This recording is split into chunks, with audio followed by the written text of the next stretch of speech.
Baik, Assalamualaikum warahmatullahi wabarakatuh.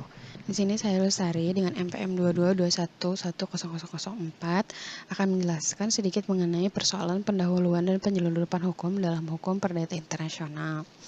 Sebelum lanjut, saya akan menjelaskan sedikit mengenai pengertian persoalan pendahuluan terlebih dahulu. Untuk persoalan pendahuluan itu pengertiannya adalah masalah hukum yang harus diselesaikan terlebih dahulu sebelum dapat menyelesaikan persoalan pokok dalam suatu perkara hukum perdata internasional. Lalu untuk pengertian penyelundupan hukum tersendiri jadi itu adalah upaya para pihak untuk menghindari berlakunya suatu sistem hukum dengan cara memanipulasi titik taut. Jadi faktor yang berkoneksinya secara sengaja sehingga hukum yang seharusnya berlaku itu dapat dihindari. Saya di sini mengambil salah satu contoh di mana itu kasus Beaufort di Perancis pada tahun 1878. Jadi pada kasus ini yang pertama itu ada Putri de Beaufort. Jadi putri ini merupakan warga Perancis, bangsawan, menikah dengan bangsawan juga, Pangeran de Beaufort dari Perancis. Di awalnya itu jadi Putri de Beaufort itu menikah dengan Pangeran de Beaufort. Namun pada pernikahannya tidak harmonis, jadi ingin bercerai gitu. Namun masalahnya pada tahun itu hukum Perancis itu melarang adanya perceraian. Nah, maka dari itu pada tahun 1874 Putri de Beaufort itu melakukan naturalisasi menjadi warga negara Jerman. Tujuannya itu menghindari hukum Prancis yang melarang perceraian.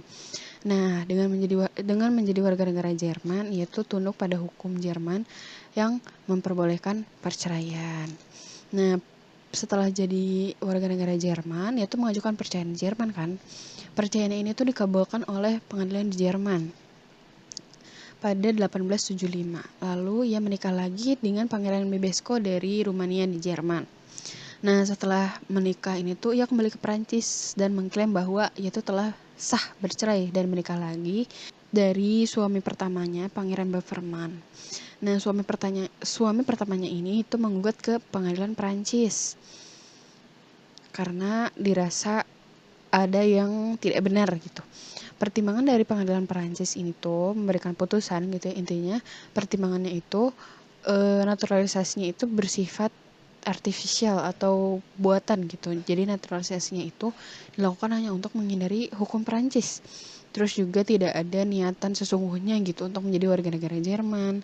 Terus juga tidak ada hubungan dengan Jerman karena tempat tinggalnya dan hidupnya pun kembali masih di Perancis gitu. Ada pula dilihat dari penilaian pengadilan bahwa adanya niat jahat, jadi ada niat sengaja untuk memanipulasi titik taut yaitu kewarganegaraannya, dengan tujuannya pun semata-mata untuk mengelak dari hukum Prancis yang melarang perceraian. Lalu maka dari itu seperti itu perceraian yang dilakukan di Jerman yang tidak diakui di Prancis.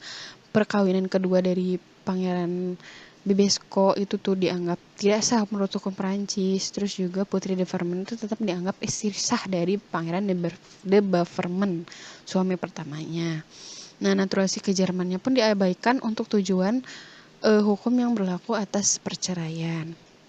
Nah, jadi berdasarkan pembacaan yang tadi dari kasus itu putusan pengadilan Prancis ini menggunakan teori Lex Fori karena menggunakan hukum Prancis.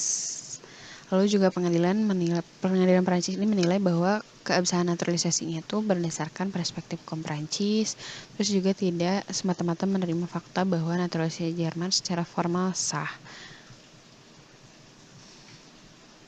Lalu juga mengabaikan titik yang dimanipulasi. Jadi meskipun secara formal ia menjadi warga negara Jerman, pengadilan Prancis ini mengabaikan perubahan kewarganegaraan ini dan tetap menganggapnya sebagai warga negara Prancis untuk tujuan perceraian.